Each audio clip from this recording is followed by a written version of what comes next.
who fails to resume on or before the 4th of December 2013 automatically ceases to be a staff or institution. That statement by the Minister of Education rocked the boat, eliciting varied reactions from different quarters.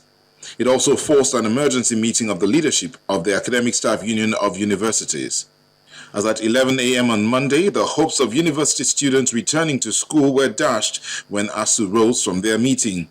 Of the 52 branches of ASUU, 48, that is roughly 92% of the membership of ASUU nationwide, advised conditional suspension of the strike, i.e. suspending the strike only if certain conditions are met. According to them, the federal government is not being sincere.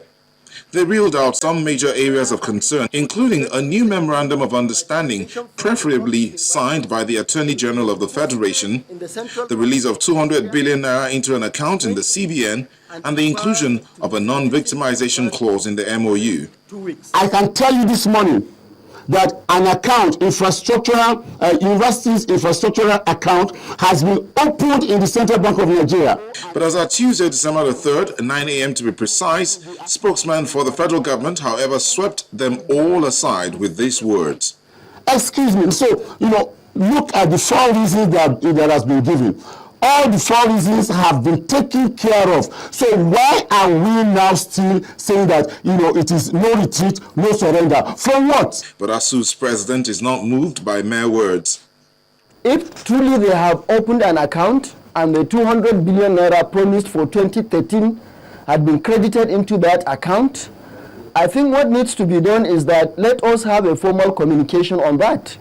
And then we requested that once that is done and the committee that is supposed to disburse these funds starts working, our members will have no reason not to suspend the strike action. But I think the most important thing at this point is that let there be documentation. While Dr. Okupe is of the opinion that the members of ASUU don't care, Dr. Fage feels the burden of the strike is heavier on the lecturers. The truth of the matter is that as of today, there's no longer any legitimate reason for ASUU except for the purpose of subversion to continue 1 day longer with this strike. We are not happy that we are at home, but it's a sacrifice that we have to make to ensure that our universities begin to compete effectively with other universities internationally. And that is the sacrifice we are making. The standoff between the Academic Staff Union of Universities and the federal government has been on now for over 4 months, born out of a 2009 agreement. It's clearly a case of who blinks first, but the earlier this happens, the better for the students and the nation. Neo Taigbe, Channels Television News.